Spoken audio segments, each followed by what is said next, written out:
I just had a great conversation with Andre Paradis, and we've decided to host a live Q&A to get your questions answered in real time. So if you've got questions, we've got answers, whether it's insights, guidance, or just a deep dive into a topic that's been on your mind, we're opening up the conversation live, and we want you to be a part of it. Here's how it works.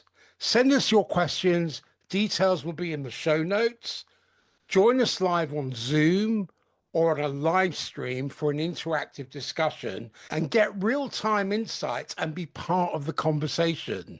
This is your opportunity to engage, explore, and connect with us and drop your questions into the show notes right now, and we'll see you live. The dates are yet to be announced.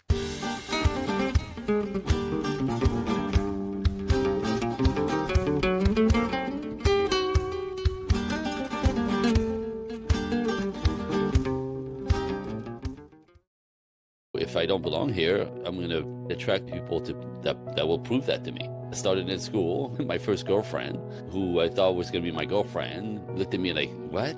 I don't like it that way. Ow. That's what we do as humans, right? We end up with a belief about ourselves, a conclusion from our circumstances. It's not true, but that's what it looks like. And we go on and prove it for the rest of our lives. This is the trap, and this is what I help people work through, because that trauma, that programming is driving you. You have no idea. And if you feel so, for traumas, injuries are typically some version of I'm not lovable or I'm not worthy of love. For men, it's more like I'm not capable, I'm no good, I'm not good enough, right? So it's interesting. So these are so common. Everybody's got a version of them. I want to welcome everybody to this special conversation with Andre Paradis, who is a certified relationship dynamics coach and an expert in gender intelligence. Andre brings nearly 25 years of teaching experience across various disciplines, and he's dedicated his life to helping singles and couples create and maintain successful relationships through his organization, Project Equinox. It's a pleasure to have you join us today, Andre. Your journey from teaching English in Japan to becoming a relationship coach with expertise in gender intelligence. I find that all really fascinating. But before we dive into the depths of masculine and feminine energies, can you share what initially drew you to this field of study, and how has your personal Oh, experiences woo! shaped your approach to relationship dynamics? Yes, sir. Thank you. Good morning. It's very early here in Los Angeles. But it all started before that, but the consciousness became at the age of 5. Before the age of 5, which is emotion little machines who like fall on the floor when you need something, right? Or scream to, like, we don't have words to communicate till the age of 3-ish. But it takes, I do a lot of psychological work, and it's a big part of my work. It takes to the age of 5 for most of us to become what we call conscious, because you can actually think at 5 years old and have thoughts. Before that, we don't really, or can't make sense of them. So when you're thinking connects with your emotions, with your heart, when these two come together, you become literally awake. A lot of us came awake or online at the age of 5, but if you were born in a family that was messed up, most of us have injuries from childhood, small, medium, large. So we make decisions about ourselves, and it becomes our life track. It's like the first imprint on your computer that drives everything, the primary programming, right? Mine was at the age of 5. I remember exactly where I was sitting. I always felt that way, but it came together as a aha moment that I was born in the wrong family. I didn't belong here. They didn't like me. I don't fit in. I'm the black sheep. I can't be part of this. It's 5 kids. I'm number 4, and it's been a terrible mistake. I don't know what it is. My conclusion, my reality was I don't belong here. I'm not supposed to be here. 5 years old. So it was terrifying. And at the same time, it was like, okay, I guess I'm going to have to do this on my own. So what happened to me at that moment, at that age, is my awareness of this new understanding kind of turned my radar outward. And I started watching the world, trying to understand how is this even possible. As a kid, I was the one in the corner watching everyone. I watched people trying to understand life, to understand human beings. With that, I became fascinated with the human condition. This person turns out like this person in school, this one's got swag, this one's a geek, this one's a genius, this one's kind of slutty, this one is loose, this one is the princess. Like, how does it happen? I'm watching the world, but it was fascinating. In high school, this 15-year-old kid, I so wanted to be him, right? 'Cause I was a geek and it was awkward. But he would sit in front of the classroom on the right against the wall, the first desk. So we're all behind him, the first row. He's on the right against the wall. 15 years old. He had shaggy, long bangs, dark hair, dressed studly, dressed for a 15-year-old. In front of the class, he would lean at his desk and then he would throw his hair back. And the girls would faint. The girls would absolutely faint. And when he stood up and walked, he had swag and confidence. I'm like, how is that possible? He's 15 years old. Where does that come from? And then my buddy's a math genius. He can't even look you in the eye. So that's how it started. It started from my own sort of, what the hell am I doing here kind of situation. Who am I? Why am I here? I'm not supposed to be here. It's a hell of a kick in the head for a 5-year-old. But I carried this my whole life. Just a quiet one that didn't fit in watching people. I was lucky I always had a friend, so I was a completely oddball. When were you born? When? Yeah. The year? Yeah. What's your birthday? It's August 31, 1960. And where were you born? Quebec City, Canada. Do you know what time? Yes, I just found that out. 6:14 a.m. I know you're gonna do your chart stuff, and I'm actually very curious because I've never had that done. This is how I became fascinated with the human condition. And at the age of 23, trying to figure out why am I here? Who am I? What am I here to do? How am I going to make an impact? I didn't think I was going to be here long, honestly. I think that it was a mistake. Tell me more So about that.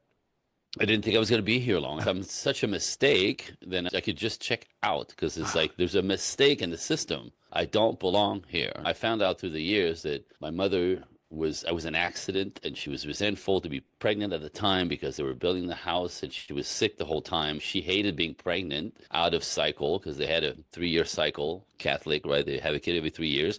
I come in 2 years after my sister, out of bound, out of rhythm, out of place. She hated that situation, but it transpired she hated me. She just resented the fact that I was here, right, in her belly, but even coming out of the belly, she continued, I'm not supposed to be here. Like everything was calling, not supposed to be here. I got pretty resilient. I was on my own. Throughout my teenage years, when chaos of teenage hormones kick in, I constantly have this idea of I need to get out of here. I don't know why I'm here. Anyway, but it was always this little, I have to say this, I always had this little tug in my heart that was like, nah, you have to hang in here. This a little God whisper constantly. Every time I thought of checking out, soup, nope, hang in there. So I go, all right, fine. Another day, another week, another month, and I would hang in there. At the age of 23, out of trying to figure out who the hell I am and why am I here for, I started taking personal development classes, and that was before it was popular. My friends thought it was really weird. What do you mean you're going to spend a weekend in a workshop? We're going to the beach. I'm like, yeah, have fun. I'm going to learn some stuff. You're so weird. I'm like, yeah, that's cool. All the continuation of trying to understand my circumstances and the human condition and trying to make something of myself because apparently I was going to stick around for a minute. So all this Yeah, shaped your approach to absolutely. life and the contribution you're making now in terms of relationship dynamics because you had to sort out the relationship with yourself. Ta-da. Yeah, and that took a minute. Let me tell you. That was a lot to undo here, not to unpack. How do you survive your mother not wanting you? That's a kick in the head, my friend. It's an abandonment issue. At core, completely. Then you get into attachment theory, whether it's avoidant attachment or secure attachment. And there's a lot of avoidant attachment that's Absolutely. going on. Then that dictates your relationships. If you think you don't belong, what we do as humans is we think we make choices. Well, we don't make choices. We repeat what we know or do what we believe. Again, back to the subconscious and the original programming. If I don't belong here, I'm going to attract people that will prove that to me. I started in school. My first girlfriend, who I thought was going to be my girlfriend, looked at me like, what? I don't like you that way. Ow. That's what we do as humans, right? We end up with a belief about ourselves, a conclusion from our circumstances. It's not true, but that's what it looks like. And we go on and prove it for the rest of our lives. This is the trap. And this is what I help people work through because that trauma, that programming is driving you. You have no idea. And if you feel so for traumas, injuries are typically some version of I'm not lovable or I'm not worthy of love. For men, it's more like I'm not capable, I'm no good, I'm not good enough, right? So it's interesting. So these are so common. Everybody's got a version of them. Some people have abandonment, neglect, and abuse issues, and sexual on top of it. Like some people have crazy baggage. But that original baggage is what has to be addressed. So you stop the cycle of proving that you're not worthy, that you're not lovable, that you're not good enough. We all do this. Every relationship, the moment that belief kicks in at 5 or so, becomes a track of proving our point. This is how you destroy a life that was meant to be different. That was my Excellent. battle, fighting my way Wow. all the way through because there's something here for me to do beyond all this. But like you said, it took all these arrows in my back to be able to be of service. That's led to why you can do what you do now, because it's not an academic pursuit for you. You have the visceral experience. With boots on the ground, you can register and measure the need and the cry in someone which they subconsciously cannot do for themselves. It's a bit Wow. like the old TV sets where sometimes you get a lot of static and the picture's there, but you can't quite make it out and you give up. You help tune them to the frequency of what that image is made up of, Wow. That's a great right? metaphor. Yes, exactly. Thank you. It's beautiful. And this is important because you are not just the mechanic. This is the story of the mechanic and the gardener. The Mhm. mechanic wants to fix it. Fix me. Just fix me. This is what the world does. Just fix me. Right, And then I right, can carry on smoking and stuffing my face and being overweight, having diabetes and being in crazy relationships. Oh, and I'll right. just fix me again. I'll go and see a psychiatrist. Yes, you need the mechanic. If your car is not working properly, you take it to a mechanic and they'll screw bolt A onto bolt B and it's fixed. But if you don't become the gardener and tend to your inner garden, you keep looking for the mechanic, especially if you can't fix it yourself. But being a gardener is very unpredictable. It's subject to weather patterns. It's subject to all kinds of outside Absolutely. forces. So if we don't tend to our inner garden, then we are forever locked into the mechanic, Oh, what a metaphor, man. right? Thank you. I'm going to use that. It's I'm going good. to use that. It's Yeah. beautiful. It makes, yeah, and you're right. Fix me, fix me, fix me. But I don't really want to be fixed. And if some people come with fix me and they're ready, those are the people who succeed, right? It's enough of this shit. Now they're ready to lean in and they're courageous. They'll spend the time, the energy, the money to get fixed. Those are the ones that we fixed. But they've But still got to cultivate the soil for it's those human essential. skills to take root. Essential. Yeah, essential. Absolutely. And that becomes a new lifestyle, new sets of habits, morning rituals, and a way to stay on track to keep weeding the garden so that it keeps flourishing and growing. Some of those plants that grow, some love the shadow and some love the sunlight. You've got to embrace the Yep. shadow Both sides. and the light. You're looking for light rather than heat. Everybody's Right. involved in heat, friction. Mm. But Yes. in order to get to the light, your story reminds me of a mythology. I'm not going to go into the whole thing, but the story is about a cave, Trophonius's cave. The cave is going into the descent, into the darkness, into the shadow to find the treasure, to get those prophetic visions. But you had to make certain sacrifices, which people don't want to do. They want to be slumped in comfort and fed like dogs Yep. and sit on Yeah, the no. sofa and binge on Netflix. And it So takes courage. you've got to embrace both of those things. You've got to embrace the shadow and the light. But in order Absolutely. to get to the light, the treasure is found in the shadow. That's where the Wow. gold is. So you have to dig in. It's uncomfortable. It sucks. It's emotional. It's time consuming. Most people don't have the courage to do it. So I think it's something like 5% of people really do all their Mm. work. That's how unusual. We'd rather be comfortable. One of my first lines is get comfortable being uncomfortable. That's the only way you're going to get somewhere, right? Learn something. I do a lot of men's work, and a lot of men in our culture now are been shamed out of being masculine, so they can't really man up literally in the world or be productive and have an impact. That's how a man gets to feel good by the impact he creates around him in the world. By doing, we feel good about ourselves, not in the sitting around complaining. A lot of the man's work that we do is about helping men recalibrating into their masculine that they've been shamed out of because they're miserable and they're suffering. And when a man feels weak, nothing about him is attractive, sexy, or interesting. You're just a noodle. Men don't respect you. Women want nothing to do with you. These guys have been shamed out of it. They're supposed to be quiet and shut up. They're toxic anyway. Let the women drive. Wait, what? How do we get here? So anyways, like the recalibration is essential. And we both have masculine and feminine within us. It's the Of balance course. within that's necessary. So when a man is too much in his feminine, no good to anyone much, right? And tend to be Well, victimized. it's a two-thirds, one-third principle. Yes, you speak like me. Yes. If you look at a tree, the one-third's under the ground. Conscious, semi-conscious, unconscious. You can only be in two-thirds of anything at one time. What do I Yep. mean by that? Look at my finger. It's got one, two, three parts. But hey, I can only move two-thirds of it. My arm's got three parts. I can only move two-thirds of it at one time. I am two-thirds masculine and one-third feminine. Feminine energy is two-thirds feminine and one-third masculine. Yep. Do not the higher parts of us look for each other Yep.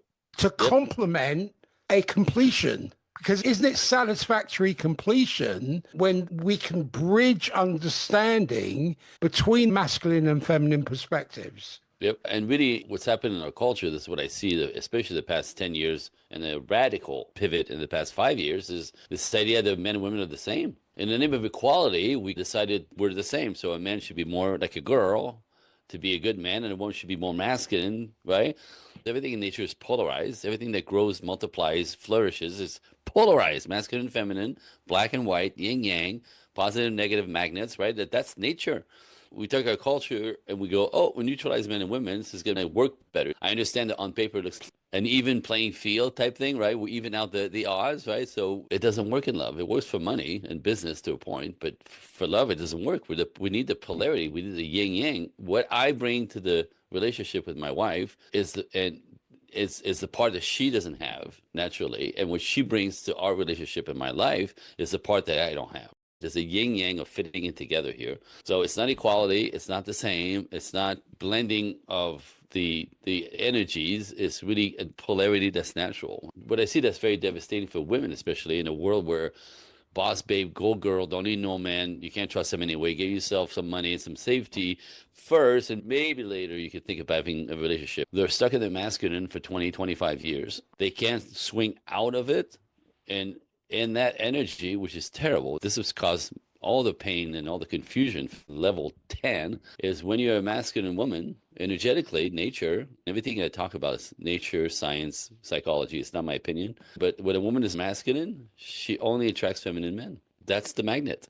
You only have to look at words like politics, has poles, Polarized. police, poles.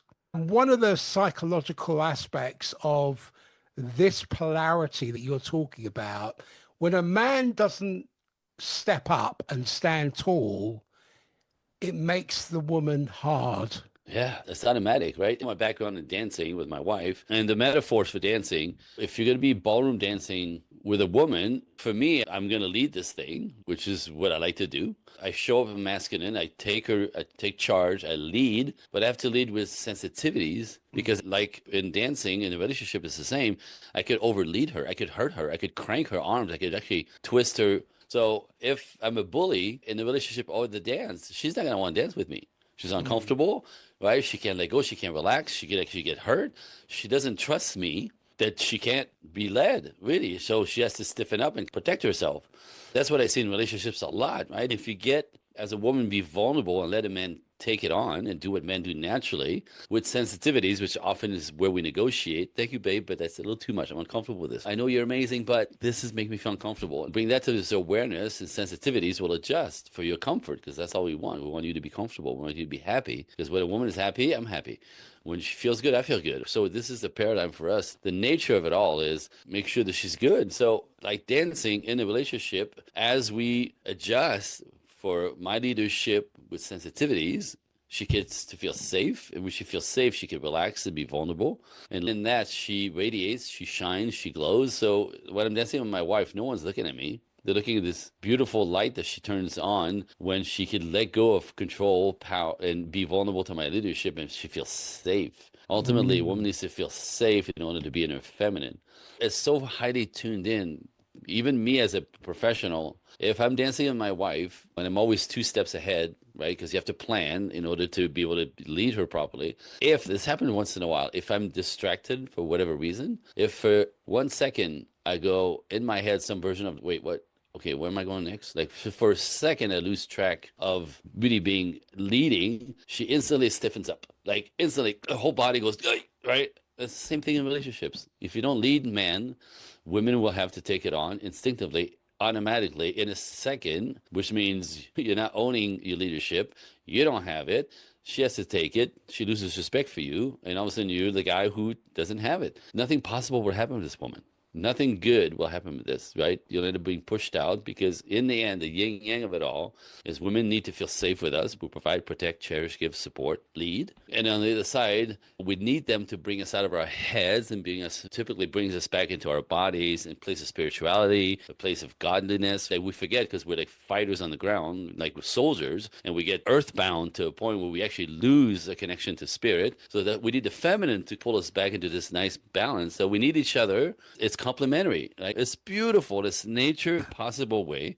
What are we fighting this for? Equality. What are you talking about? It's crap. It doesn't work. It doesn't work. Maybe in politics, but even then, there's no such thing. Everything's polarized. This one can't exist without the other, right? So one of the crass way that I say it, because I'm always decoding this damn thing, is we're as equal as our genitals. Completely opposite in every way, but made to fit. In temperament, men and women are complete opposite, made to fit, to complement each other, like our genitals. So there's no equality in that at all. So the idea of men should be more like women, crap. Women should be more like men, crap. It's not that. And that we're so different. This is where a lot of conflict comes in because we speak differently, we act differently, we're motivated by different things. What I think is cool, she thinks is stupid. What she thinks is so cute, I think is so dumb. Like, we're complete opposite, but that's the freaking point. How do you bring that together and negotiate? You support each other in your differences as opposed to try to make the other one act like you or be more like you or think and feel like you because it makes you feel better. And ladies, right? Men will never act like women. And if you want all that connectivity, that talking, that fuzziness, get a girlfriend, right? It takes a village to raise a kid. Same thing in relationship, right? The man or the woman cannot be your end all, be all. They cannot be everything that you need to be healthy. He's going to do his part. You're going to have your girlfriends. You have the people you work with. You have the environment. You have all the people in your world that contribute to being on both sides. But it's very different. Stop with the idea of equality. It's like opposite of what works. Everything I'm teaching is nature, science, chemistry, and psychology plus anthropology. It's all the same. It's always the same. It's opposition. It's beautiful. Let's not fight this. Let's get in sync. Let's get dancing together. I say it all the time. If you look at ballroom dancers, like a couple, they glide on the floor and it's so beautiful and seamless. And wow, it's like awe-inspiring, right? You know how much training went into that? It doesn't just happen. So in my world, relationships are the same nowadays. It's confusing. Everybody's confused. Nobody knows their roles. But if you keep recalibrating it to nature, there you go. You get to glide on the dance floor, and people go, "Wow, you guys are so amazing together." Yeah, the complementary is tuned in. You've worked with couples, you've observed patterns in how masculine and feminine energies manifest psychologically. How Yep. would you start to describe the core psychological needs and expressions of feminine energy? And conversely, what drives masculine energy at its psychological foundation? How do these differences create both challenges and how are they complementary in relationships? Yeah, so it's very simple. Again, understand that it's not about the same, it's about the opposite and understanding the opposite and embracing that, right? So men tend to be logical. We live in our heads, not in our bodies as much. To be masculine is to be in your head. To be feminine is to be in your body. As Course, yeah. men, if you leave us alone, we'll spend our lives in our heads. When I do men's work, like a lot of men, a little bit older, not the young one as much because they haven't had the mileage yet, but like older men will say, I don't feel anything. I'm just in my head. I feel nothing. I feel nothing. I want to feel something. If you leave men alone, we get into this machine of life and logisticals and linear and planning and plotting. It's all about doing that makes us feel capable, right? That's our paradigm. This is how a man has to do something in the world to be relevant to somebody, to something bigger than himself, to get self-respect and get respect from society and men and women, right? If a guy's weak, nobody can respect him. If the guy conquers something huge, dude, where'd he go? So that's how he gets his self-esteem. That's how he gets his confidence. That's how he gets to build his character. That's how he becomes a man who's capable. He has influence. It typically comes with money on the other side of that because you challenge yourself and push and lean in. These guys want wives, a legacy, children, build a kingdom, put the queen in it, and put their arms around the whole thing and go, this is mine. That's like natural masculine. But we need a queen often to bring us out of this warrior mindset, which is nature. But again, the yin yang is essential. On the other side, the feminine is all about, God, how often do I have this conversation with a man? It doesn't matter if it makes sense. She doesn't feel good about it. Well, she shouldn't take that personally. No, stop. You don't tell her what she should feel. You can't do this to a girl. If you're trying to change her feelings, you'll become really the enemy. When you tell a girl that shouldn't bother you, you should let it go, right? That doesn't make any sense, right? That shouldn't bother you so much. You Joe, literally that's tyranny. That's tyranny, right? Yeah. It's like throwing a brick in her face. A woman's all about her feelings, period. We're all about our Mm. logic. Again, there's a yin yang a bit, there's a calibration, but the women start with here. It's how it feels. If you say you shouldn't feel that way, you become the enemy, the guy who doesn't get her, doesn't understand her, and now is really pushing her back. Understanding, again, the whole different machine that's across from you, right? And what she needs in that is to be seen, to be heard, to feel safe. To be seen, to be heard, to feel safe. Women Mm. have four layers of safety that they need to be okay and balanced that we have no clue about because we don't need safety to be normal. For us, it's about conquering and being relevant and capable. For them, it's safety and connection that makes them feel safe. Connection with us, connection with people around in their lives. Women are happy when all the relationships around them are smooth and healthy. Money doesn't make women happy, right? They realize that later Oh, on in life, my yeah. clients. So it's the quality of the relationship that makes them happy. For us, it's the quality of our lives that we created. Yin yang come together, right? Let's talk about the deep roots of self-limiting narratives because our subconscious mind, as you well know and well versed in, carry powerful programming that shapes our perception of reality, drives our behavior in ways we rarely recognize consciously. And narratives like you mentioned, I'm not good enough, I'm not worthy, I'm not capable, these all function as invisible operating systems which Eesh, influence everything from our everything. emotional responses to our relationship choices. How do these core limiting beliefs first become encoded in our subconscious minds? And what developmental periods seem most formative? And I know you've talked about this in short, but what developmental periods seem most formative in establishing these narratives, and how do they become so deeply embedded that they operate outside of our awareness?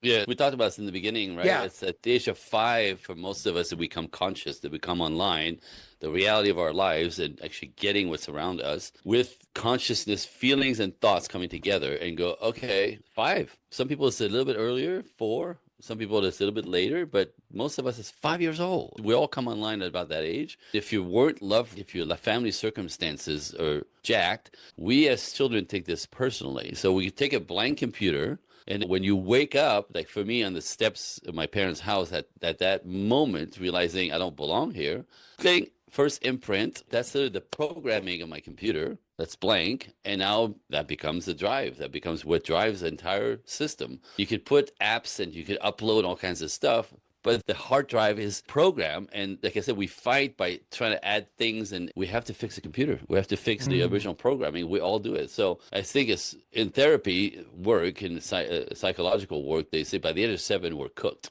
5, you wake up, and by 6 and 7, you Oh, have proof already, and we continue for the rest of our lives. That's an incredible trap. give I me don't the know boy and why. I'll show you the man. Straight up, right?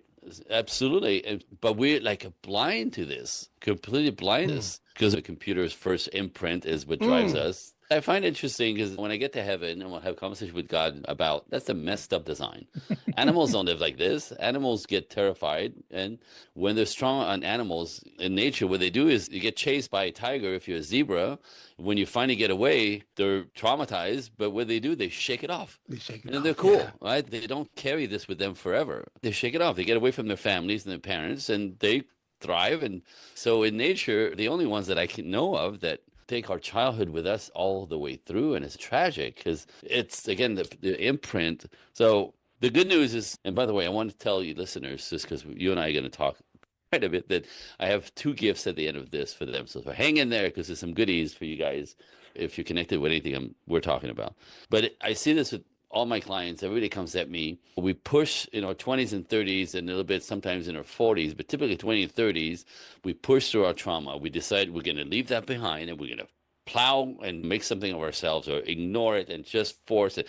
Right? I've done it, and everybody I know has done it. Like you're trying to ignore your past, and you're mad at your parents, and you leave them behind, and you're going to make a life of yourself and screw everybody. And so there's a feisty approach of literally just pushing all this behind you, thinking it's going to stay behind you. What happens is midlife. Every one of us, midlife, if you haven't handled your past and your traumas and the stuff that's driving you, that you keep creating the same result, right? Same result, same relationship, different chick, different man, right? Same ending, same ending. You're not worthy, you're not lovable, you're not good enough. It's you, right? Now you have to realize it's you. So we all get hit in the face midlife. Boom! None of it is working. It's you. It's not them. It's not men. It's not women. Now it's time for you to make a decision. Are you going to continue with the madness and trying to force your way into a frame that you can attain because your programming is wrong, or you're going to do the work, right? I call it do the work. And all of my clients come at me with, all right, that's it. I'm done with this. I can't. I always say I'm completely asleep, but there's something I don't get. About man, decode this whole thing. So it's good news, right? It's good news. We're feisty, we're pushed through our youth, but on the other side, you have to handle your stuff. It's the only way to get to the quality of life that you want. It's the only way to get to the person you were born to be if you feel like you missed it, right? There's no way any one of us is here by mistake, and there's no way anybody's here to be miserable until you drop dead. There's no way, right? So this is the spirit within us that's always pushing and pushing. That's how I survive. It's just what kept pushing, like it just won't let me go. My spirit was feisty and just kept fighting until I made my way, understood my gifts and why I was here. We all have that journey. It's not surprising when we got locked out there for a second. I took a sneak peek at your chart. One of the things you have is Uranus in Leo. Remember I was talking about Uranus? Yep. You mentioned it being the disruptor. What does that represent? It represents a soul that seeks creative freedom and individuality, but in a bold and disruptive manner. So this placement in your chart brings a need to break from traditional norms in self-expression, leadership, and personal identity. But what it suggests is a past life pattern of either being stifled creatively or conversely abusing personal power. So your soul is called to innovate in ways that inspires others. So there's opportunities for growth for you. There's a revolutionary creativity. In other words, you have the potential to redefine artistic, theatrical, or leadership roles through unique and unconventional approaches. So you naturally challenge outdated structures and leadership and inspire people to embrace their own sovereignty, their uniqueness, and you help others do this through courage. Your boldness is a catalyst for others to break free from societal consents. And you obviously have, and I sense that, you have a magnetic charisma. You have a natural presence that draws people in. You have an ability to captivate and influence, which is part of your evolutionary process. Your challenges are the struggle between wanting to stand out individually and contributing to something greater than yourself. There is a rebellious streak here with a tendency to reject authority or tradition without discernment, which can lead to conflict or instability. There is a subconscious desire within you for recognition and admiration. But if that's unchecked, it can lead to attention-seeking behavior, which I can see you've overcome that. There's an integration and evolution of you embracing innovation. So you can use your bold originality to create new pathways into leadership, into the arts, into personal expression. That's a question of balancing ego and altruism. So you've got to be able to channel your creative genius into serving a higher purpose rather than solely seeking recognition. For you, it's authenticity over validation. You're seeking internal fulfillment rather than external applause. Woo! My Right? goodness, you've just decoded my entire being. That's only a very small part of it. That's a very small part of it. There's a lot in your chart. in terms of your career and public reputation, which is all about balance and diplomacy and aesthetics. You're here to bring harmony, beauty, and intellectual refinement into the world. Your chart shows that you excel in art, media, psychology, partnerships, relating, and diplomacy. And you have a very strong Mercury, which influences your career. Mercury's the planet of intellect and wit. That's why you're quick, you're fast. You've got intellectual depth and you've got the ability to uncover hidden truths, which gives you Mm. that potential to be the speaker, to be the teacher, to be the researcher. Your psychological insight, your Scorpio Mercury, that allows you to analyze, investigate, transform information, which makes you excellent in fields like psychology, gender intelligence analysis, Hmm. counseling. I was very interested in your chart because there's a correlation between your cosmic blueprint and the work you do. When I look at your Fantastic. karma and your dharma, I'm looking at your soul's evolutionary intent. And that is to inspire others through courageous authenticity. You're really here to liberate Oof. yourself and others from outdated, outmoded creative limitations and to express your and their individuality and attain sovereignty boldly and lead with visionary innovation. If My you God. embrace that, this allows you to become a true pioneer in self-expression, in performance and leadership, where you can make that lasting impact. Woo. Wow. Like everything inside of me that's always been driving me, you just described. It's Mm. so accurate and it's so evident. And I get that, and it was interesting because like this entire journey has got me to be this guy in order to be this Yeah. guy, Yeah. to live my life and my soul's purpose. It took all of that to get here. A few years back, as I cleaned myself up, as I found myself, as I found my way, as I released all the baggage, the human in me, the little kid in me, the inner child, I remember thinking at one point, I'm like 50 years old, and I thought, my parents are still here. That's my dad now, but my mom's still here. But I remember thinking I could just get on the plane, fly back to Montreal, and bitch the both of them out. Just let them have all the insanity that was our lives, all of us, because we're all screwed up. There's five of us, and of all people to have to, they shouldn't have had children. They're stupid. They're morons. I remember thinking like I could just avalanche all the hatred and all the crap that my inner child has experienced and resented at the very same time. I'm picturing that moment. I'm looking in the mirror and I'm like, however, all this crap created this guy.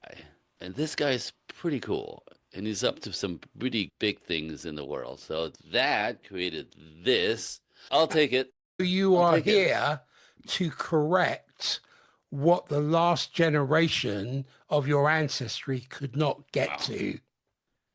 Yeesh. That just went right into my soul. Wow. Your challenges and the shadow aspects may have manifested as excessive self-doubt, hyper focus on flaws, or a tendency to overanalyze or judge yourself or Yep. others harshly, which can lead to higher markers of inflammation, cortisol, or stress and anxiety.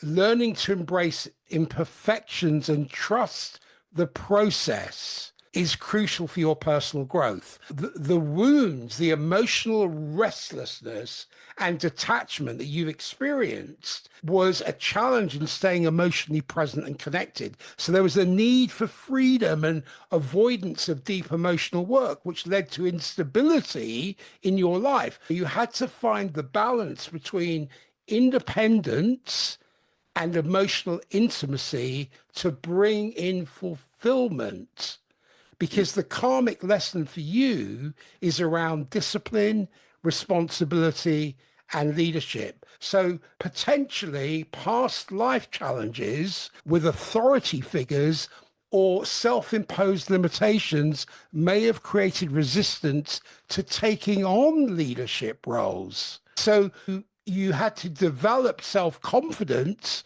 and soul esteem and step into your authority because that was an essential part of your evolution. you buy the book, literally. Just you just spelled it out, and I could see the beginning, the progression.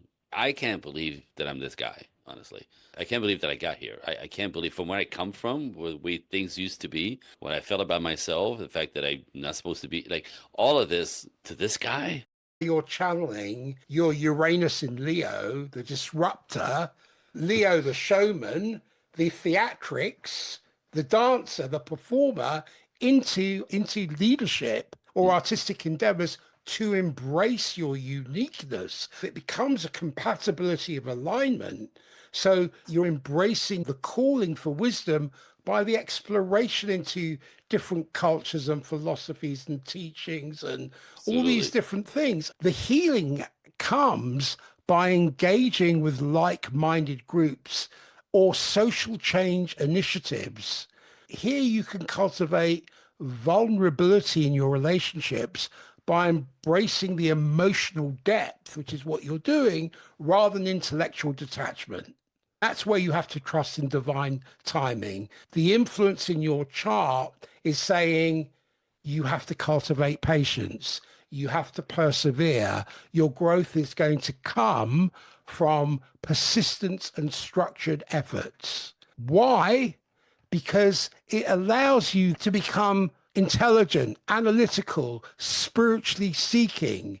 Your path allows you to balance practicality with intuition and structure with adaptability and service with self-care. You can step into your fullest potential as a healer, as a teacher, as a transformative guide through integrating the wisdom that you've attained over your lifetime, the emotional depth you've cultivated, and the transcendent leadership that you are destined to serve and inspire others, Eeh. leaving a profound impact on the world.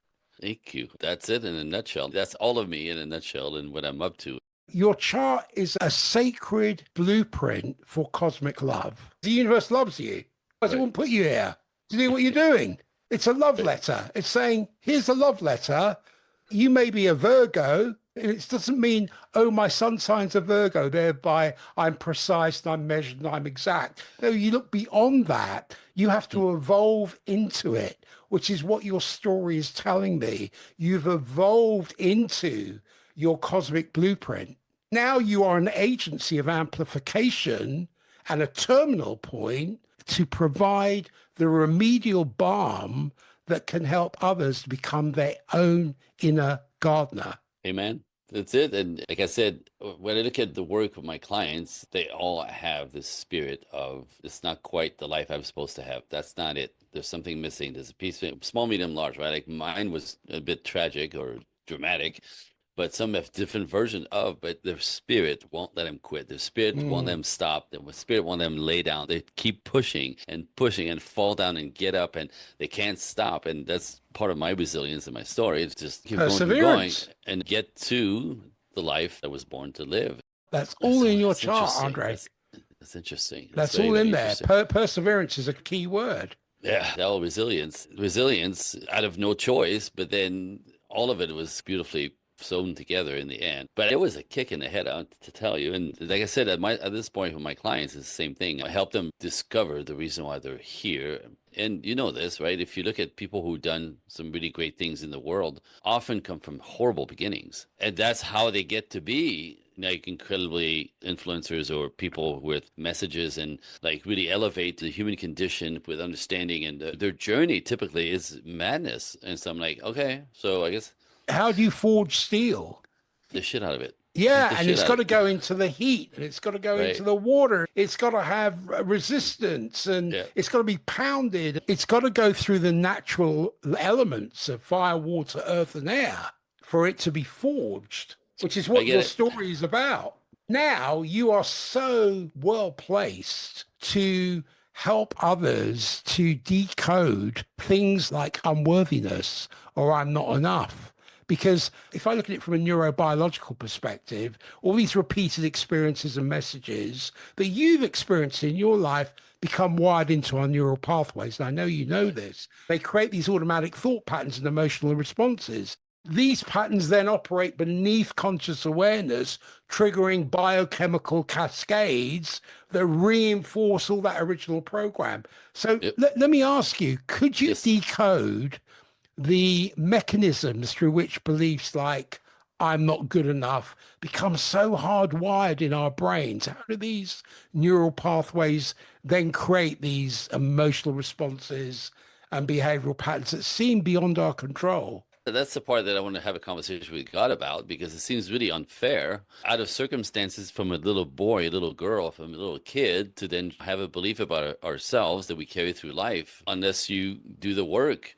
But it's again imprint on the original blank computer that becomes the program. And you could upload all kinds of apps and upgrades. The hard drive is program. When I say stuff like I don't belong here, I've believed this for my whole life.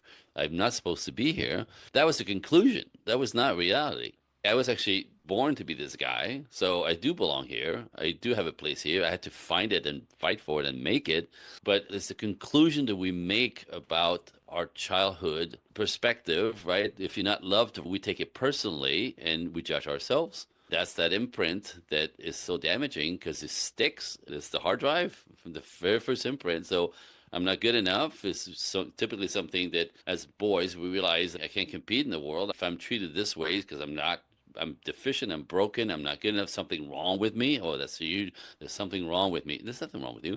But at 5, there's something wrong with me because my parents don't love me right. So mine was I'm not good enough, not lovable for the ladies. If you didn't have a good father, or life was crappy, or narcissistic mother, you name it. There's all kinds of ways. At 5, when you wake up, I'm obviously not lovable. And I can tell you stories of some of my clients with the mistreatment and the abuse and the neglect.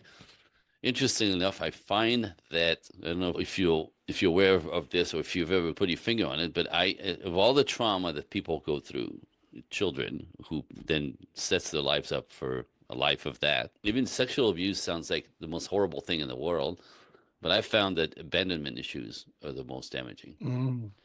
That can the most damaging. Sexual abuse is a physical thing. It obviously shatters a whole lot of innocence and it throws people into a spin.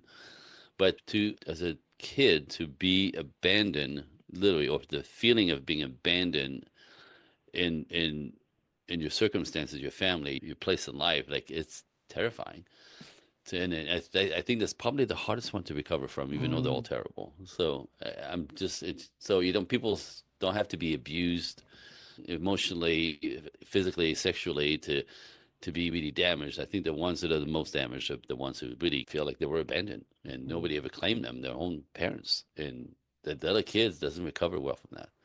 But Mm.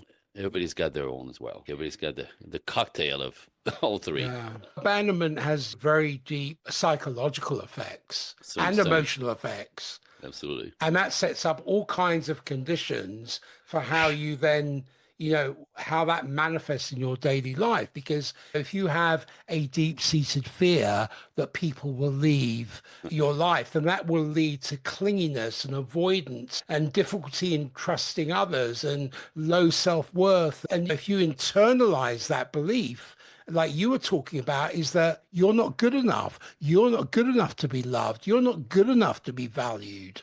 So Yep. you then struggle with managing those emotions, which then leads into the rough and tumble of anxiety and depression and emotional numbness, which then leads to attachment issues. So you form these insecure attachments in relationships, Mhm. such as anxious attachment. You're seeking constant reassurance or avoidant attachment, pushing people away. Then you go into self-sabotage and fear of intimacy. You Yep. subconsciously push away closeness to avoid that potential rejection. It's And it's then it's a nightmare, it's ridiculous. And you prove your point. See, I'm not right? lovable. See, I'm not good enough. Yeah. See, nobody wants to be. See, there's something wrong with me. See, I'm broken. That's what I'm saying. Like, that is just to me madness. When understanding it and helping people decode it and release it is a fantastic thing. But like, we're all on some level stuck in this, completely unaware of it. We're just plow through life trying to just ignore it. Like I said, when it hits you in the face, get down, right? So It's time to roll your sleeves. let me dig into the manifestations of this in daily life because Sure. these, as with your work, these subconscious programs manifest across multiple dimensions of experience from subtle self-sabotage to these overt self-destructive patterns, Mm. and their influence extends into every aspect of life, sometimes visibly, I would say often most visibly, and you can add to this, in relationships where our deepest vulnerabilities are exposed. So one of the most common ways that you see beliefs of unworthiness manifesting in people's lives, and how might someone recognize these patterns in their communication style? Mm. Unworthiness is literally the feeling that I'm so damaged, there's something so wrong with me that nobody can love me. Think how deep that is, right? Like that this is devastating. You know what I mean? But it's a conclusion again from experiencing the experience of life. So I always say the work that I do with my clients in the very, very beginning, right, as we release trauma, is to then pay attention to the voice in your head, the thoughts. Like, what is that? What is that thing that keeps flashing? Why do I think that way? What's the Wait, ticker tape what? going on? What? Seriously, Yeah. because that's what it is, right? And so instead of being blind and pushing through life and not thinking about things, the process is to really pay attention to everything a little bit all the time. Why do I say this? Where does that come from? Do I really believe this? Why am I thinking this way? Why am I thinking that way? And really watch literally from an outside perspective if you want, your inner thoughts, because your thoughts becomes your words, becomes the life that you create, becomes your destiny, right? It becomes so whatever you focus on expands. That's nature again. So what are the thoughts in your head that you could catch and realize that is not going to help me grow into the person and start dismantling and just through awareness we release the trauma so then there's actually space for that and then tune into it and then now literally start practicing, change your habits, the ones that don't serve you that you collected with the drama, to switch them from habits that don't serve you to habits that actually serve you into becoming the person that you were born to be, right? So it's that slowly awareness release of trauma and then stepping into the life that you want.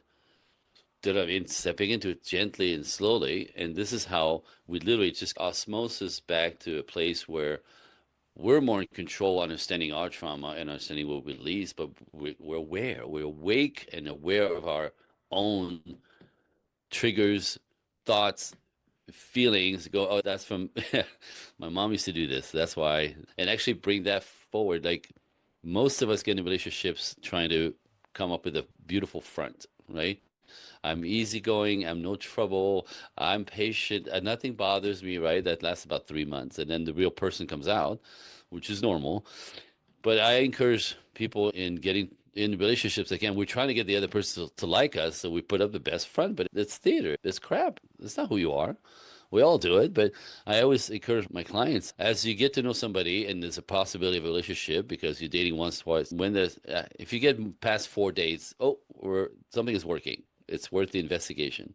But from there, instead of hiding your quirks and the things that are wrong with you, because you know what's wrong with you, you know what makes you crazy, you know it doesn't work, you know your triggers, hopefully, if you're paying attention. But like you want to bring forward the things about you that you don't want that person, right? Whatever triggers you. So for me, with my wife, when we started, we're having this awareness. I'm like, if you embarrass me in public, right, or you forget that I'm alive per your actions, this man will disappear, and you get this other guy that you're not going to recognize, and you're going to wonder who the hell this man is, right? And this is really freaky, right? When somebody gets triggered per past belief, right? So I said, so if you want to keep me normal and the man that you met, do not embarrass me in public. That's gonna be at your awareness, right? And don't forget that I'm alive because my mother, right? And that's now a fair, I want to say fair warning where when that happens, because it happens, right? Then when I go poof, dark, she's, oh, did I just do it? I'm so sorry. I'm really so sorry. I just forgot for a second. Can you forgive me, right? And then wrangle the little kid back and oh, DEFCON 1. oh. Seriously, right? But we, like I said, so to be aware of your triggers and really to Yeah. your injuries and be able to communicate them much more efficient, like beneficial than to hide them. And then when somebody flicks that nerve, you lose your shit, and people are like, "Who the hell are you?" And I don't want to be around this guy, this girl, right? Not understanding that it's like you just flick that nerve, that the trigger. And we all have them, but bring your triggers forward. I was thinking about what you were saying, which was really important. The perception I'm sensing with triggers, people get triggered into reactivity that's Hmm. usually based on a subconscious mechanism. What you're doing is you're teaching people to become the observer instead of being preoccupied and affected by these things. They become preoccupied by being the observer. Beautifully said. That's it. That's really it. Awareness and catching, paying attention, and then questioning. That's the awareness needed to decode this whole thing and your reaction.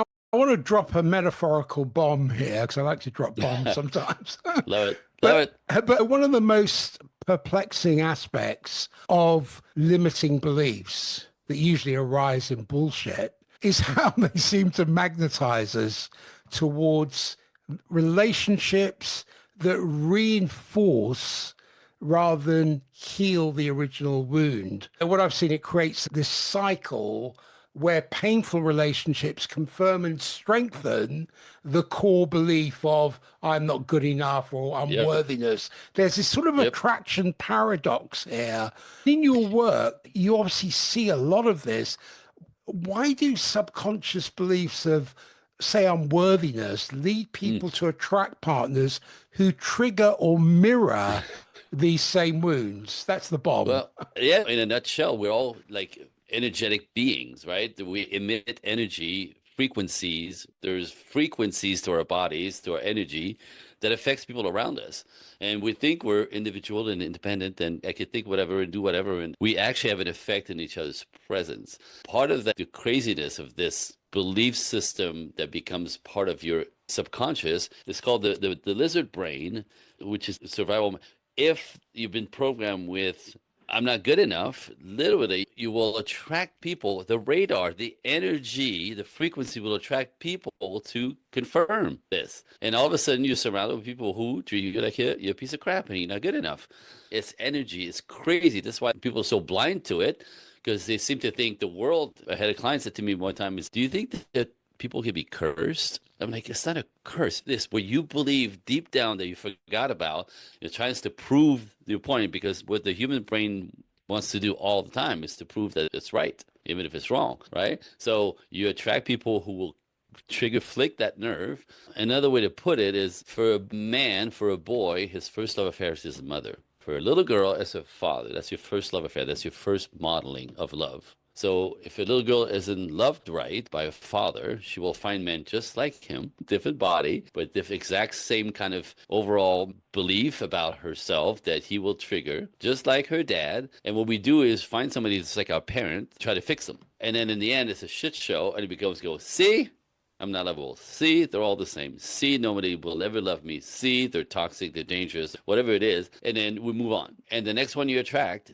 is another one the same. It's just the same. It's crazy. So primarily, if you don't clean that up, you're screwed. And the longer you go with, see, they're all the same. See, they're all the same. Next relationship, right? Even people at work, in your families, like this constant seeking to prove what we believe that we forgot about becomes the rest of your life. And like I said, most of us midlife get a chance to fix it, break it, stop it, fight for it, and then step in or you don't. And there's your life pattern, right? I had a client one time tell me, as a woman, again, 40 something and single and unable to attract any healthy relationship and just gave up. She goes, some people maybe aren't meant to have a life of love. I'm like, oh, yeah. Keep saying that to your brain and watch your subconscious goes, and here you go.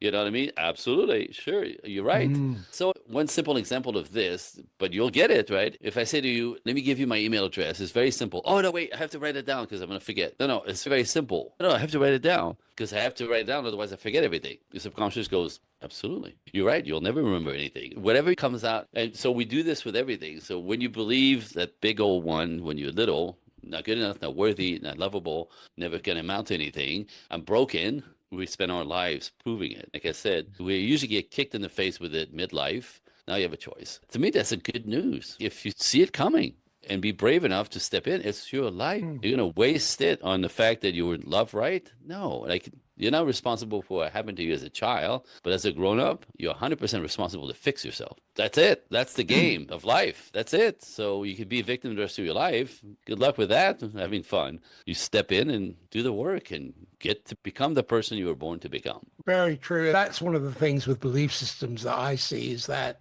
a belief system will access a certain potential in you. Whatever your belief system is, that potential will initiate certain actions. Those actions will produce a result of some kind, which will either reinforce that belief system by the example you just gave, or reshape it. But the choice is yours. And how much of this can you take? Again, like I Yeah. said, we get a chance that eventually we collapse into it. Like, obviously, if you say stuff that men are all, women are all, they always, they never, it's you. Point the finger at you. You got to clean yourself up. If you don't, then you're right. It's going to be the rest of your life. But it's very simple in a way, right? Just undo it, fix it, lean in, fight for it. Undo those So, knots, undo those knots, right? right? Well, actually, look at what caused those knots in the first That's place, it. That's it. Like, where's right? that come from? Where's that Yeah. come from? I want to talk about the recognition through relationship patterns. I've always found that relationships serve as mirrors. They reflect back our deepest beliefs about That's it. ourselves, That's like we it. were talking about. But That's it. when we examine recurring dynamics in our relationships, we can begin to identify the subconscious programming that's driving these patterns. How can people use their relationship history as a diagnostic tool Mm. to identify their core limiting beliefs? It goes back to awareness and understanding how this actually works. Most people don't know how this works. They're just trapped in it. But I have a couple that I'm working with right now, and she has, for her upbringing and her shitty family, I'm not lovable. He was abandoned at birth. He was adopted, right? So the primary injury on his heart as a baby, because babies knows they're adopted the moment they're adopted. It could be 3 weeks old. They know you're not my mom, you're not my dad. It literally just breaks their heart on the spot. The primary injury. So he was adopted at birth, then marry a woman who's terrible and turned the kids against him, divorced him. So he has I'm not good enough to start with and continue proving he's not good enough with a terrible woman with kids that she turned on him that turned terrible on. Get this. So the two of them are together, which is beautiful. Talk about mirrors, right? When I'm not good enough meets I'm not lovable, but they stay in the game, those are the people who succeed. The battle, the challenge, if you want, that which most people don't stick around for it long enough to actually get healed when she's not happy about something he does because she needs more attention. She's not lovable. So she's needy on some level that it's elevated to some level. She's very smart, so she's aware of most of it, but still she's needy a little bit. She needs to feel safe. She never felt safe a day in her life with her father. So sometimes if he doesn't meet those needs, so the moment she comes off, again, it's very subtle most of the time as criticizing of him because she doesn't feel right because she needs to feel more safe. He goes right into, see, I'm not good enough again. And the girl that I love is telling me that again, I'm screwing up and I'm not good enough. But the moment they came aware of this dance, right, where she could not blame him for her lack of safety, but can invite him into her world. That's the language that I teach. There's a language of respect and pulling people on your side of what's happening with you respectfully, calmly. When you did this, what happened to me, it just made me feel like tick, tick, tick, right? Knowing that's something that comes from your past, but it's being trigger flicked. Don't attack, don't fight, don't condescend, don't push, don't criticize. This is what happened to me when this happened. Like you're pulling somebody into your world, into your pain, and they instantly have empathy as opposed to fight you back. Because if you attack them, you're going to lose. because you attack people, go forget it, right? For her to invite him into her world and her emotions and her feeling unsafe, disconnected, abandoned, there's all that inside of her, but invite him into her awareness and her heart, her feelings. He gets to go, oh, I'm so sorry. I was not paying attention because she's easily triggered, but he can actually lean in and fix it the same way. And if she criticizes him and he goes into, I'm not good enough, whoa, whoa, whoa, whoa, whoa, whoa. Babe, you understand, like me and my wife, right? Like if you forget that I'm alive, I'm gonna lose it, or this guy's gonna go away. So for him is to recognize she's condescending or she's criticizing, triggering his little kid, feeling, no, babe, when you say this, when you did that, when that happened, this is what happens to me. Do you remember my trigger? You have to say this because if you had that conversation, this is obvious. When you did this, when that happened, when this came at me, this is what happened to me. Is that what you meant? And then open the conversation. And again, these two together, they're going to be amazing. They're going to be amazing because they're aware enough to be able to dance with that trauma and not be reactive, but more rational about it by wrangling their thoughts, understanding their trauma. And when they get triggered, just pull somebody in. So One that can rescue you is the other one. Yeah. sorry, I interrupted you there as you were talking. What happens even after significant healing work in order to sustain transformation? Because old patterns can resurface when during stress or if they're triggered into reactivity. Yep. So sustaining transformation really requires ongoing awareness and practice. Yes. Are there any practices that one can use to help sustain the transformation of something like core unworthiness or I'm not good enough beliefs over time? How can people navigate the inevitable moments Right. when old programming resurfaces without becoming discouraged or re-entrenched in these limiting narratives? So for me, I call it a morning ritual. Oh, How do you get yourself centered every morning? Every time the sun rises, it's God saying, good morning, a new day, a new chance at life, new choices. You choose every day. The sun rises for me. I'm in California. The sunshine on my face at 7 o'clock in the morning over the tree line. God saying, good morning. It's a new day. What choices are you going to make? But to get yourself grounded so you could stay in that spirit of being grounded as opposed to triggered and affected by everything around you, right? So I do my morning meditation, then I go into a gratitude ritual. And it's just me be grateful for everything that I have, my family, my life, my business, my health, my hair. Like I do it, gratitude for everything. And every morning, and you'd be surprised how we take everything for granted until we really grateful for it. Every time I'm grateful for my family, it brings me closer to them in that moment. Right. So I do the whole gratitude ritual with everything. I'm a blessed man on this side of my life. I have everything. Wow. Right. Thank you. Thank you. Thank you. And then I got affirmations that I have written on cards. Affirmations to help me stay on the side of me, the repaired me, right?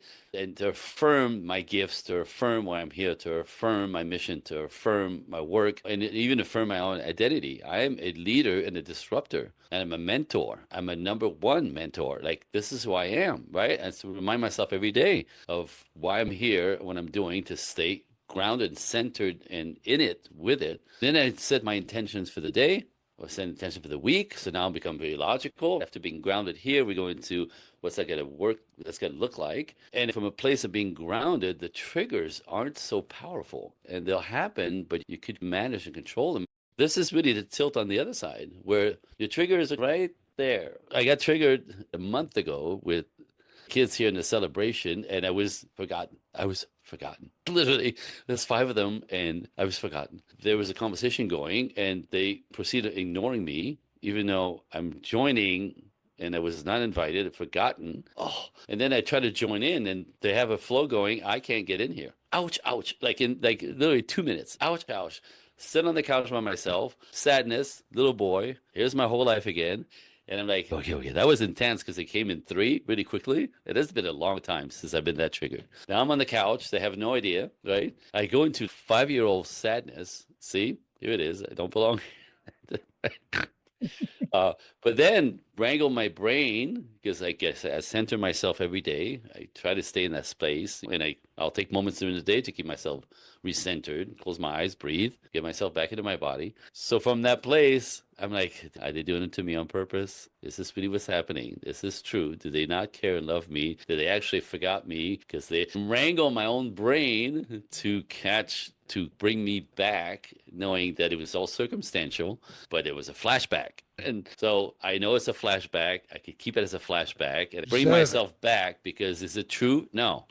But the nervous system thinks it's true, and Mm. that's part of the awareness in the dance. Like I said, eventually that stuff becomes a fuzzy memory, it doesn't drive you anymore. It doesn't go away ever. Like I said, that thing was triggered, it was a month ago, and it had been a long time. But again, the way it came was so fast. So one, two, three in a few minutes that, oh, okay. It never goes away, but it becomes something that doesn't drive you anymore. You're a choice. And you can make better choices. You could step away from going down the rabbit hole and lose yourself and think and reconfirm the false belief. It's a false belief. It's not true. That's what happens with your nervous system, the brain, and the connection, because you go from perception to story to conclusion in a nanosecond. Yeah. And then you go and prove it. Then you look at situations or narratives or environments to validate that. Yep. Because we want to be right. The You human want to be brain right. wants to be right. You want to be So right. it's the same mechanism. It's the same mechanism. If let's say you buy like a white Tesla and you're so happy to with that Tesla, all of a sudden you see white Teslas everywhere. Yeah. Because You your get on the awareness is frequency of it. your awareness is on that is now present into your environment. That's what I'm saying. You believe whatever you're focused on, you prove see, then hoop, and you're miserable. That's the ball string with knots in it, Yep. right? Yep. And you It, think the world's doing it to you, and it's not it. You're doing it to yourself. exactly. And what was the saying? An unexamined life is not worth living, Ooh, ooh. right? Amen. In, Fact. in terms of the essential masculine and feminine, because I think it's good to Hmm. bring this out, Yeah. because beneath cultural conditioning and societal expectations lie what many traditions describe as the essential qualities of masculine and feminine energies. Perhaps they're timeless aspects that transcend specific roles or behaviors.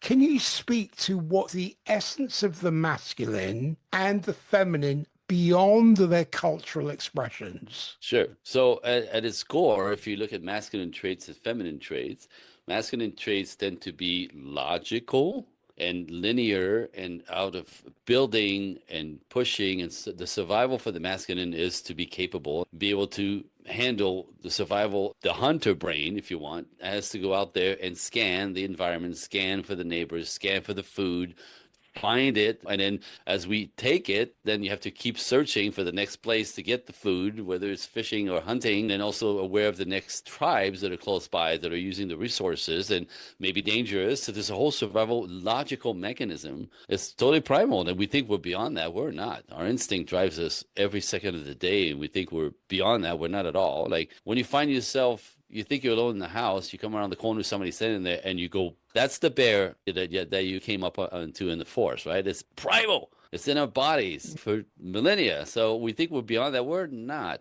So the drivers, a masculine man typically is a hunter, is a brain, is a planning, plotter, linear, right? Not emotional, not talkative, right? All of that is going to hinder his ability to provide and hunt and protect, right? So side by side, quietly is how men hunt, right? It's a whole machine of that, but it's typically based in the brain. They're men have feelings, men have very deep feelings, but they have to go underground mostly out of survival.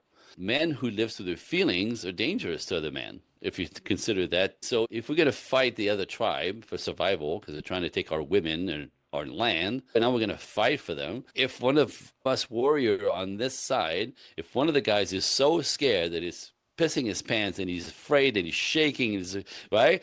We'll kill him ourselves. We'll have to kill him because now he's a liability. He's a weak link. There's no time for that emotion. Not now. Not now, right? You have to objectify what's in front of you because he's trying to kill us. And if I have a moment of, I wonder if he has kids, I'm dead. This is the survival instinct. Feelings for man are profound, but they put in a certain place after the survival mechanism is in place. You see it? We have deep, profound feelings, and it's actually the phrase is this: that no woman is ever going to be as soft as a man inside, and no man's ever going to be as tough as a woman inside. the yin of our bodies. My strengths on the outside, my softness on the inside. A woman's softness on the outside, her strength on the inside. Again, it all made to fit physically, emotionally, all of that. So the feminine paradigm is more about connectivity. So when the men are hunting, the women stay behind. They collect the fruit, the berries, the mushrooms. They collect the firewood. They keep the fire going. Some of them in the river all together as a group. They have to be in groups to feel safe. That's how women collectively feel safe when men aren't around. So that connection is how they survive. Connecting physically, but talking to women is being in flow and connected. So these women are doing the fire. These women are doing the laundry. These women are taking care of the kids. These women are picking up the berries. So in a community, it's essential for community to survive for the feminine. It's essential for, in the sense that men do their work, but these are two different things. One is very heady and very warrior-like. The other one is more connectivity and ultimately for safety. So women coming together feel safe if there's no men around, right? The ultimate safety for a woman is a man. If there's no man, there's her girlfriends and her friends and her family and the people near her. She needs that. They think there's a woman in the woods by herself is dead. Women can't survive on their own. Now, I'm not being toxic. That's just what it is. Now, the modern woman doesn't want to hear this. I don't need no man. Yeah, you do. I don't need nobody. Yeah, you do. You can't survive on your own, really, in the wild. You need people to connect with. You feel safe with connection. You feel safe by communicating. You feel safe by talking. And ultimately, the biggest safety for a woman is a man that says, I like you. I want you to be my wife. So he's vowing to provide and protect for her. This is important. There's a modern resistance to traditional archetypes Yep. because discussions about traditional gender roles often Ooh, trigger emotional ooh. responses. Yeah. Because many people have experienced limitation, oppression, or restriction within these rigid role expectations, Yep. which then leads to legitimate questioning of these frameworks. Why do you think conversations about traditional masculine and feminine roles or energies tend to create discomfort or resistance in the 21st century? And how do Mm, you address these concerns while still honoring the value of understanding these archetypal energies? for sure. Basically, this whole thing was started in the 60s with the freeing of women of the aprons and being only mothers and wives. And it's beautiful. So we opened the channels to you could be a wife and a mother, or you could go to work. That was the whole beginning of the feminist movement to give women choices. Beautiful. But that's not what it is any longer. Now it's a equalitarian system that actually is trying to put women, it's even worse than that, it's trying to put women in front of men. After millennia of men pushing women around, now we're not going to have that anymore. We're going to push men around. So we flipped the script. Women masculine and bossy and combative and disrespectful, all qualities that you hate in man, became the new attributes for the feminine modern woman. In the name of patriarchy was the enemy. Ridiculous, right? So the calibration is now flipped the whole thing on its ear. And so everything that's normal and natural is now stupid, and everything that's stupid and weird is a new normal. Congratulations, look at the state of the world, right? And the problem, all of this, away from nature, against the grain of the essence of the masculine and feminine, if you're unable to come together now from that upside down place, what happens is families fail, which means the kids get damaged because talk about not being able to create healthy bond when their family's chaotic and they got divorced. So these kids are damaged. They can't grow up to build their own healthy families, to get their own healthy kids. So when family systems fall apart, society and culture falls apart. Look what's out there. By undoing what's more natural, because again, everything I teach is nature, science, psychology, anthropology. It's not my opinion, none of it. But what works best is when you line up with these differences. We don't make each other wrong for being different, and we're not the same. It's to embrace those differences and then negotiate everything else in between. Like the dance, right? When I'm dancing with my wife, we had to adjust to the level of my leadership. There's things in our relationship that I do that would be considered more feminine. I'm a good cook, so I'll take that on. I'm not interested in that. And then same with her. The stuff that she does, she takes care of the books. There's a more masculine thing to do, but she's really good at it. So I'll do this if you do this. There's all this deal making in between, but the framework is still I'm the man, she's the woman. The two-thirds you talked about. Like I drive more, I'm more logical. Then she brings me out of my head. So that's the dance. All of it is a dance. But again, it's impossible to dance if you're the same. Masculine and feminine, yin yang, polarity, right? Like, I'll give you an example that takes it home because women want to be leaders because somehow being a leader is more valuable than being a follower. That's not true. It takes both, right? Pilot, co-pilot, driver, navigator, right? President, vice president. My favorite example to really take it home, this is how things work best, is what I'm saying. So there's these two men that I know in Los Angeles that have a coaching company. Like they do workshops, right? So they're partners. They're not lovers. They're two men who doing business together, right? Well, get this. The only way their business is successful, because I watch it very clearly, the one guy is like me, extroverted, in your face, opens all the door, on stage, give him the microphone. He's happy there, talks to everyone. He's just like in your face, the extrovert, good guy, but like excited, hyper. That's who he is. That's what he functions. That's what he thrives and shines. But that's his temperament. That's who he is. So he's the guy on stage who delivers the product in front of the audience, and he's genius at it. The other guy, his partner, is the introvert, quiet guy who's in the office doing the research, doing the books, doing all the stuff that he doesn't do, this one does. The yin yang of this, call it whatever, masculine and feminine, one's leads, one supports the lead, right? Together, great freaking business, because this one complements this one. And vice versa. If you gave the mic to the guy in the office, the creator, the nerd, right? The guy who's introverted, put him on stage with the mic. Dead. The business is dead. Dead. So that's relationships, right? Like use our strength to come together and actually lift us up at a different level because of our differences. That's the freaking point, not equality. So the idea that stereotypes in our culture, stereotypes are shitty, stereotypes are wrong, we shouldn't have stereotypes. No, stereotypes exist because they exist. There is such a thing as men things and female things. There's such a thing as a girl car and a dude, right? There's such a thing as a chick flick and an action movie, right? There's such a thing. It's everywhere around us, but we're trying to neutralize it.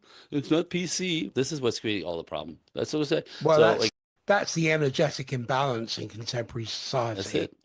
In terms of dual career partnerships, because one of the most significant shifts in recent generations has been the normalization of partnerships Yep. where both individuals pursue careers outside the home or at home.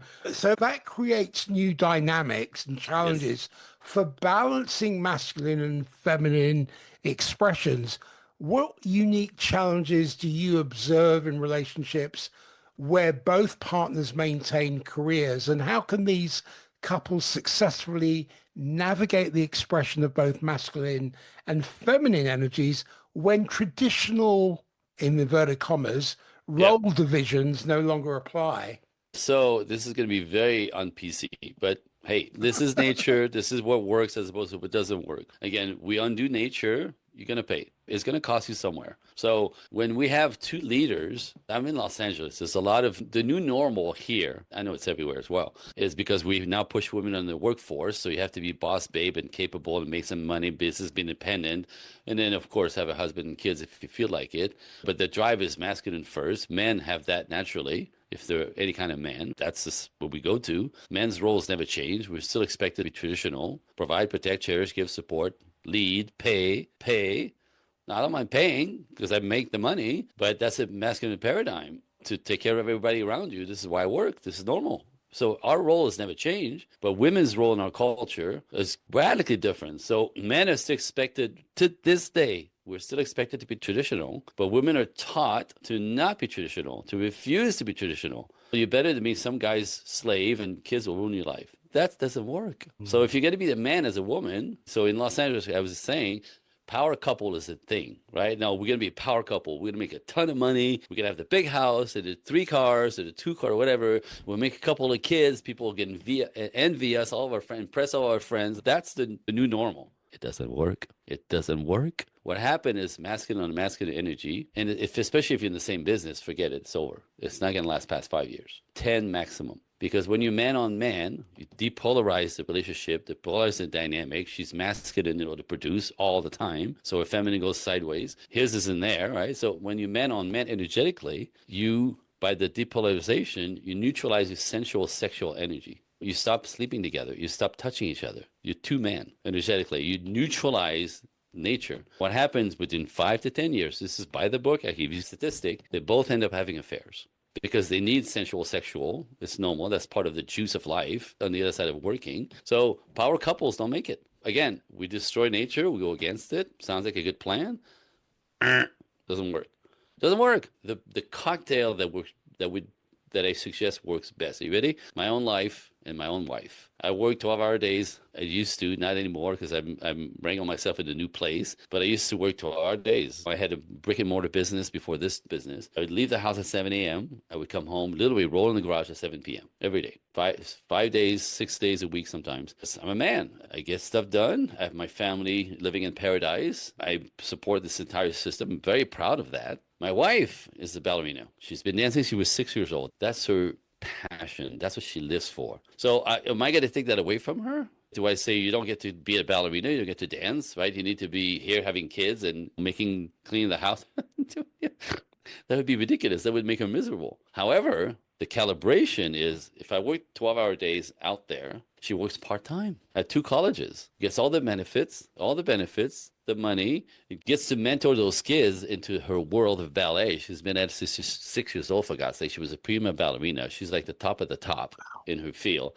Seriously. So then she gets to mentor those kids, the girls and the boys, into her passion world. She gets to nurture them into that work part-time. The rest of it is when I was working 12-hour days, she would pick up the kids at 3 o'clock from school and she would take them home and have a snack and then do their homework. My favorite memories, like I said, easier lifestyle for her. She still get to live a passion because she gets to be a mom and a wife and live an easier life where she could be in the flow and be feminine and be feeling safe because it's taken care of all around her. And I'm telling you, that's having it all for a woman, I think, as opposed to boss babe and then no relationship, because that's all my clients, because one will eradicate the other one if you don't balance it out. So my favorite memories ever in life, I'm going to tell you this. I come home at 7 o'clock at night. I pull up in my garage in my crazy car because I have a crazy car. It's really loud.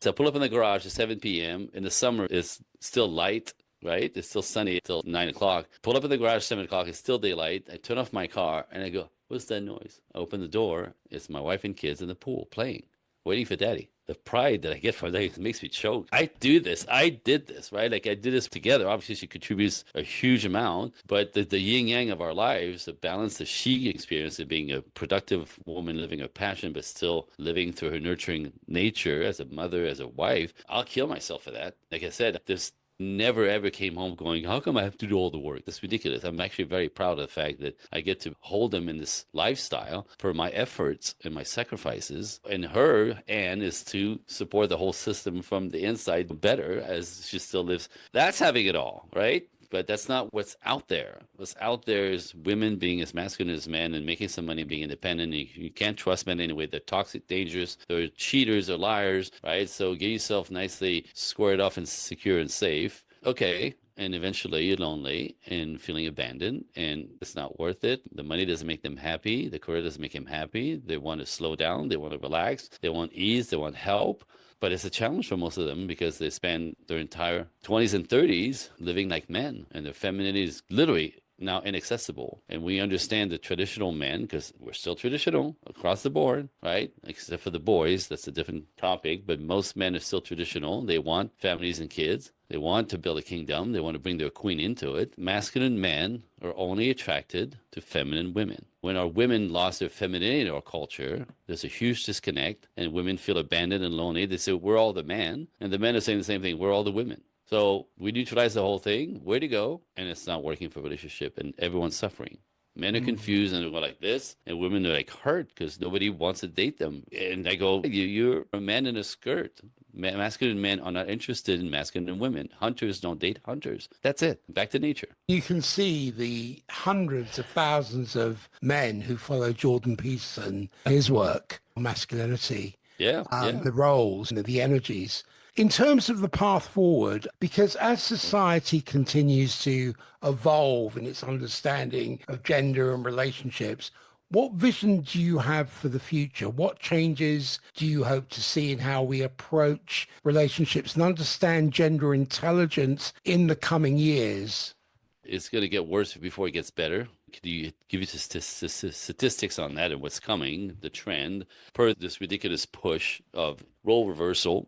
But there's also another thing that's happening from the background where young women who are watching their mothers struggle being single moms or not having kids at all. Their aunts who's like now an old maid because she never got married because she was too busy working and proving to the world that she was a strong blah, blah, blah, but she's miserable living with a cat or five. So like young women are realizing the mistakes that other women have made, buying into the system from the 70s on forward. Like a lot of young women are like, I don't want that stuff. I don't want to watch TikTok, young girls crying. All I do is work and I have no time to work out. I have no time to date. I have no time. I don't have the money.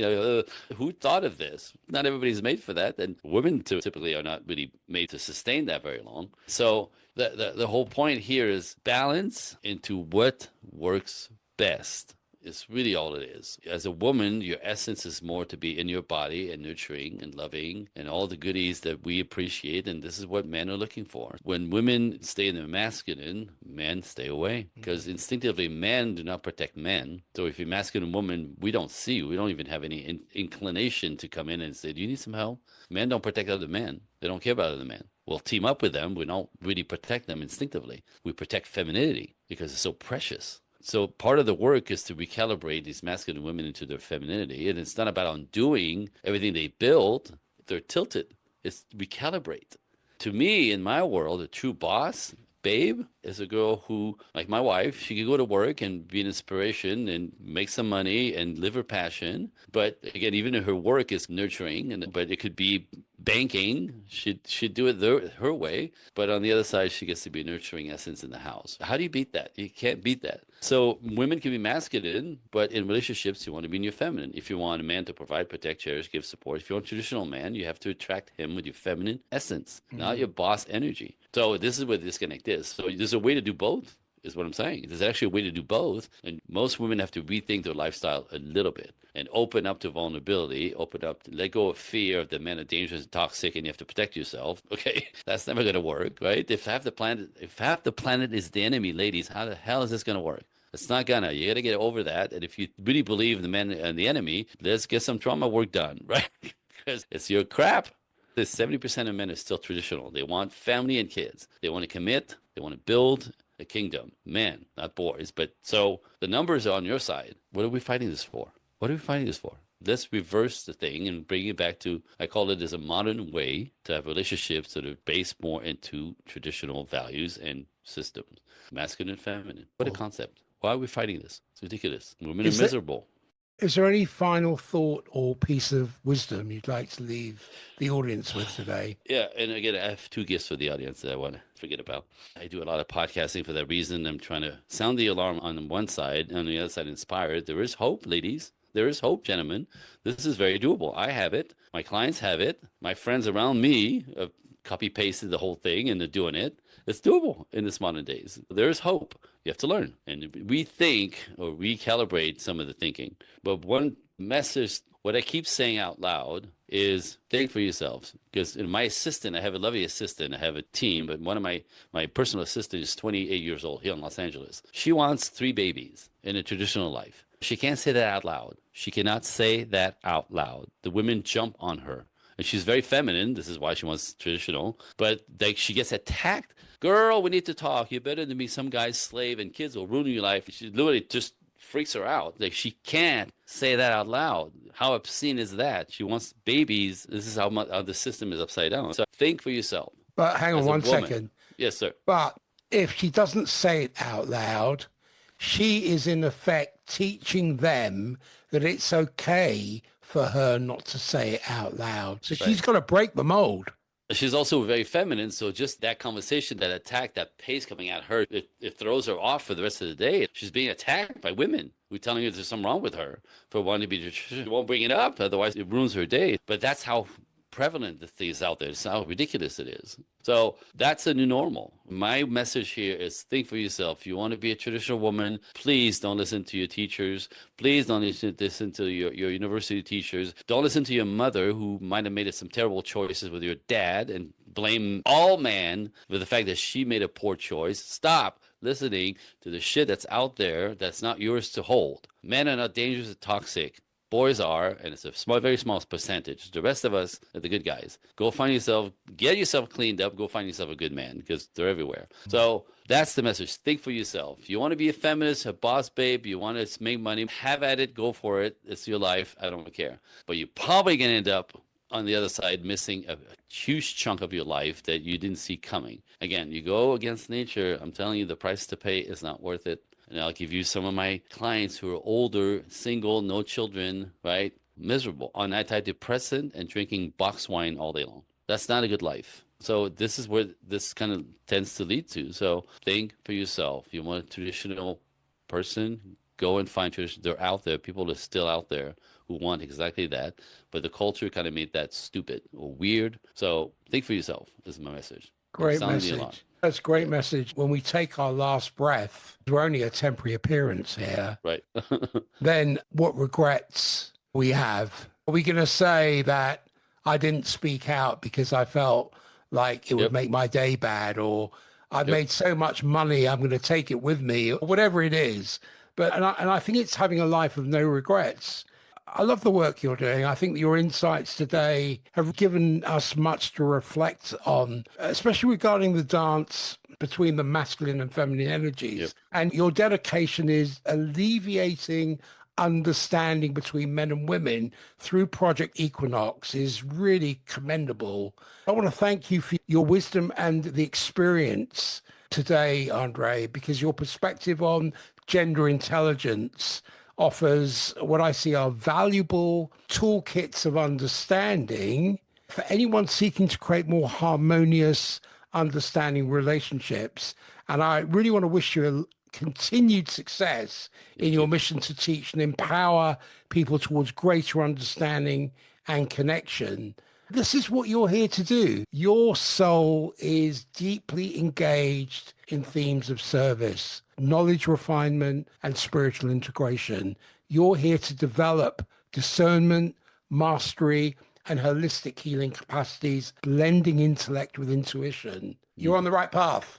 Thank you. And again, if I may, I'm busy because this is the whole story, but my life is much more like the mission is much greater than me and my business. The calling, the God calling is to teach this to the masses, to bring what works back slowly because what's out there is not working. So thank you for helping me being a disruptor because you also are a disruptor by having people like me bring people into thinking things differently, right? So thank you for being a disruptor and helping me spread that out there. Where can people find out about the work? Okay, so my website is projectequinox.net.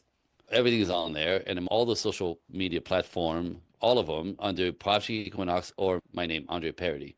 Because of the big calling to spread this to the masses and to change the pace of all this in the world, I do a lot of podcasting. And I notice that when on podcasts, there seems to be two types of listeners. So I have two different gifts for listeners that they get to qualify themselves for. I notice one type of listener is typically people who, what is this thing with masculine and feminine? And why am I struggling? Poking at information. They're starting to get into questioning things. So if you're an information seeker, qualify yourself, right? I will send you directly to my personal email. My email is Andre Coaching, the number one, at Gmail. AndreCoaching, the number one at Gmail. And in the subject box, all you have to write is Irresistible Book. And I will send you to ladies, this is for the ladies, this one, information seekers. This is a 30-page book that I sell on my website. It's called The 5 Feminine Qualities High-Quality Men Find Irresistible. This is for the ladies. It's a gift. I sell it. I'll give it to your listeners. Just email me, Andre Coaching 1, Irresistible Book. This is my work with men. This is men speaking, ladies, of what they find irresistible. The 5 things. It's not your butt or your height or your hair color, right? It's the energy that you bring that lights them up. So really good stuff. It's a workbook, 30 pages, and it's like you have to fill it out. So gift for the... Put it in front of the camera. Let's see it. Yes. But I'll send it to them digitally. It'll be a Great. digital copy. They can just print it and fill it out. Yeah. Like I said, information seekers, and you get a sense of what it is I'm up to. Even I think you have a good sense of what I'm up to by this podcast. So that's one, information seekers. The second type listeners that I notice are typical who are like, all right, that's it. I get it. I want to talk to this guy. Action takers, right? Who are more courageous, maybe is the word. So if you're an action taker, if anything I said resonated and you want to have a conversation with me, My free gift, Andre Coaching 1, in the subject box, talk now. I'll send you a link to my calendar.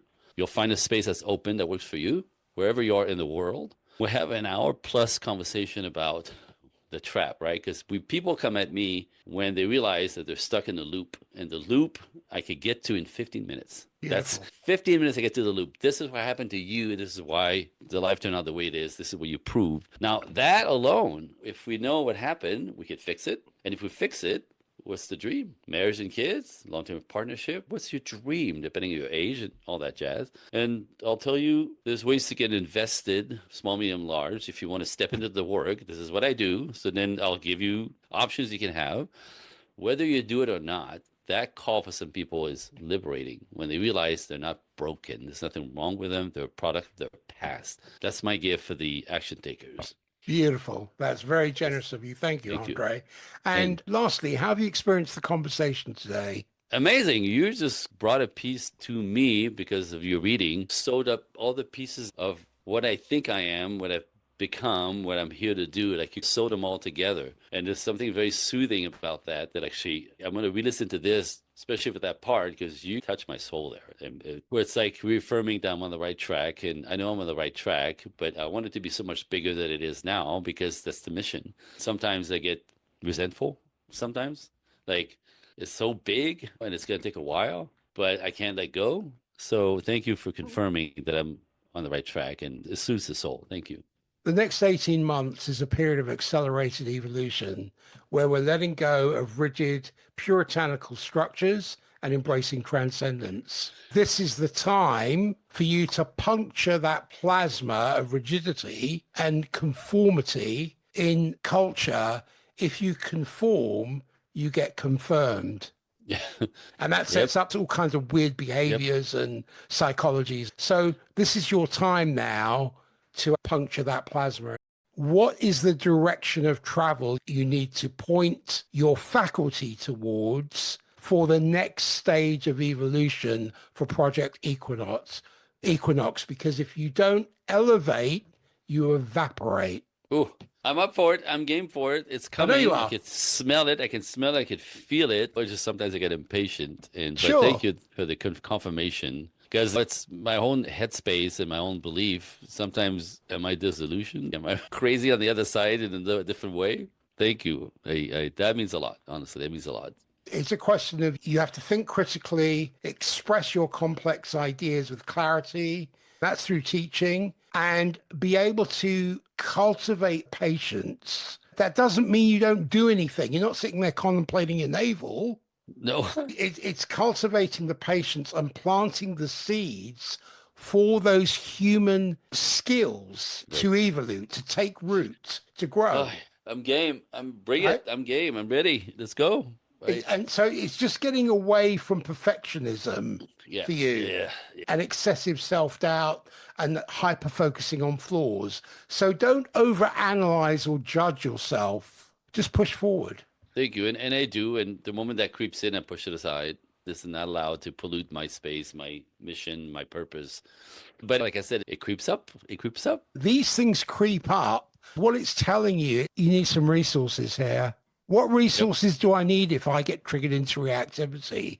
What resources do I need if I'm expressing anger or self-doubt? It's telling you you've got a lack of resources. That's it. Rather than getting entangled and creating more knots. You said it. Take care, and Thank you, I'll my man. message you once it's dropped. Thanks so much. That was really awesome. Appreciate you. I appreciate you too.